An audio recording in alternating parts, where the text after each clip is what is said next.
මේ රටේ පොලිසියත් දේශපාලඥයෝ. පොලිසිය බයි ක්‍රියා කරපුවා. පොලිසියේ සම්පූර්ණයෙන්ම දේශපාලනකරණයක් සිදු වෙලා තියෙනවා. මොකද්ද කියන්නේ? ආණ්ඩුවට කරන්නත් බෑ නීතියෙන්වත් බෑ කියලා. නීතිය තියෙන්නේ ජනතාව ආරක්ෂා කරන්නනේ. ඇයි නීතියෙන් බැරි මේ? ස්වාධීන පොලිස් කොමිසම තියෙනවා නම්, ස්වාධීන රජයේ සේවා කොමිසම තියෙනවා නම් අද ඒක කරන්න පුළුවන්. වෙන එකක් තියා උසාවියට දැන් වරදකාරයෝ දැම්මම උසාවිය වට කරලා නඩුකාරයටත් ගහන තත්ත්වයකට ඇවිල්ලා තියෙන්නේ. ඒත් අද කියනවා මහින්ද චින්තනය අනුව මේකක්වත් ආරක්ෂා කරන්නේ නැහැ.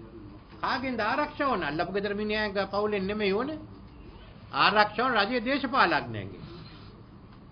දරුවන්ගේ වෙන්න පුළුවන්, කාන්තාවන්ගේ වෙන්න පුළුවන්. අන්න ඒ අය ආරක්ෂා කරන්නට බැරි ආරක්ෂා කරන්න තියෙන රජයේ දේශපාලඥයෝ.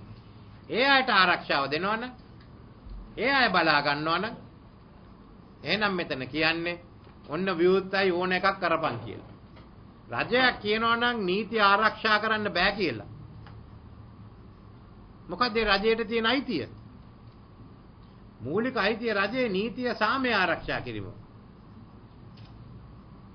ඒකයි මූලික වශයෙන් ඉස්සර කාලේ රාජාණ්ඩුව ඇති කරේ. අද ජනරජ තියෙන්නේ. නීතියක් තියෙනවා, නීතිය ක්‍රියාත්මක කරන. පොලිසියක් තියෙනවා.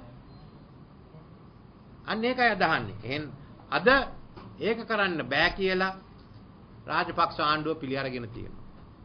අන්නේ තත්ත්වයට ඇවිල්ලා තියෙනවා. මොකක්ද අද වෙලා තියෙන්නේ? ළමා අපචාර කරන අය ආණ්ඩුවට අල්ලන්න බැරි වෙලා තියෙනවා. ස්ත්‍රීන්ට අතවර කරන අය, ඝාතනය කරන අය ආණ්ඩුව කෙන අල්ලන්න බෑ කියලා. කොටස් වෙළඳ පොලේ සේවකයන්ගේ මුදල් හොරකම් කරන අය ආණ්ඩුව කියනවා අල්ලගන්න බෑ කියලා. ජාතික ඉදිරි කිරීමේ මුදල් හොරකම් කරන අය ආණ්ඩුව කියනවා අල්ලගන්න බෑ කියලා. බාල තෙල් ගෙනල්ලා රට බෙදන අය ආණ්ඩුව කියනවා අල්ලගන්න බෑ කියලා.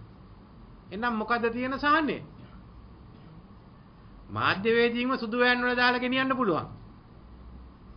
ඒත් මේ වරදකරුවන් පොලිස් ජීප් එකේ දාලා පොලිස් ස්ථානයට ගෙනියන්න බැරි තත්ත්වයක් තියෙනවා.